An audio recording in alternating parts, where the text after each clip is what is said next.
팔단원 의견이 있어요. 세 번째 시간입니다. 원래는 교과서에는 아름답고 즐거운 학교를 가꾸기 위한 알림 활동을 하는 활동들이 나와 있는데요. 우리는 아름답고 즐거운 고장을 가꾸기 위한 알림 활동을 해보도록 하겠습니다. 지난 시간에 배웠던 내용을 먼저 한번 복습을 해볼까요? 글쓴이의 의견을 파악하기 위해서는 두 가지를 봐야 한다고 했습니다. 첫째, 글 제목을 보거나 두 번째, 문단의 중심 문장을 정리하면 그 의견을 쉽게 파악할 수 있다고 했습니다. 그럼 다음 사진을 보고 물음에 답하면서 지난 시간에는 글쓴이나 인물의 의견을 알아보았다면 이번에는 여러분들이 직접 의견을 제시하고 알림 활동을 해보는 시간입니다. 여기 왼쪽에 첫 번째 사진을 보면은 쓰레기가 마구 버려져 있는 사진인데요. 이 사진을 통해서 지금 고장에 쓰레기 문제가 많이 발생하고 있다는 것을 우리는 짐작할 수 있습니다. 1번 문제처럼 우리 고장에 어떤 문제점이 있는지 여러분들이 살고 있는 고장의 문제점을 한번 각자 생각해 볼 수 있도록 합니다. 예를 들어 교통안전 문제나 환경 문제 등 다양한 문제들이 있을 수 있겠죠. 두 번째 문제는 우리 고장의 문제점을 그림이나 글로 나타내 보도록 합니다. 선생님은 버스 정류장 주변이 지저분합니다 라는 이런 문제점을 제시를 했는데요.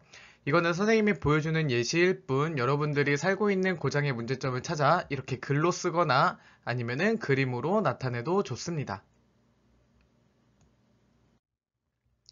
그럼 두 번째 문제에서 찾은 문제점을 바탕으로 우리 고장에 왜 그런 문제가 있다고 생각하였는지 한번 써보도록 할 건데요.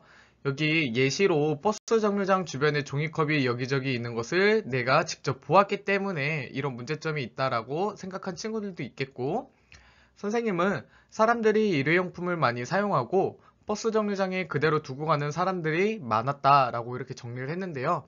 여러분들은 이 쓰레기 문제가 아니라 여러분들이 생각했던 그 문제에 대해서 왜 그런 문제가 발생했는지 여러분들의 생각을 써보면 됩니다. 마지막으로 아름답고 즐거운 우리 고장을 가꾸기 위해 해야 할 일이 무엇이 있는지 나의 의견을 까닭과 함께 써보는 활동입니다. 여기 예로 지금 깨끗한 거리를 위해 쓰레기를 아무데나 버리지 않고 자원 절약을 위해 일회용품 사용을 줄였으면 좋겠습니다. 라고 예시가 나와 있는데요. 선생님은 깨끗한 버스 정류장을 위해 일회용품 사용을 줄이면 좋겠습니다. 일회용품 사용을 줄이면 쓰레기 양도 줄일 수 있기 때문입니다. 라고 지금 정리를 해 보았습니다. 첫 번째 여기 나와 있는 깨끗한 버스 정류장부터 좋겠습니다까지가 선생님의 의견이 되겠고, 일회용품 사용을 부터 때문입니다까지가 이 의견에 따른 까닭이 됩니다. 여러분들도 선생님처럼 이렇게 의견과 까닭을 함께 여러분들이 생각한 문제에 대해서 여러분의 의견을 정리하면 됩니다. 또 고장뿐만이 아니라 즐거운 학교를 만들기 위해 어떻게 해야 될지, 행복한 학교를 만들기 위해 어떻게 해야 될지, 안전한 학교를 만들기 위해 어떻게 해야 될지 등 다양한 주제에 대해서 여러분들의 의견과 까닭을 한번 정리해보는 시간을 갖도록 합니다. 지금까지 아름답고 즐거운 고장을 가꾸기 위해 무엇을 할 수 있을지 우리가 문제를 찾아보고 그 문제를 해결할 수 있는 방법에 대해서 여러분들이 의견과 까닭을 정리해 보았습니다. 의견과 까닭을 정리하는 것으로 끝나는 것이 아니라 알림활동 팻말을 만들어서 직접 캠페인에 참여할 수도 있습니다.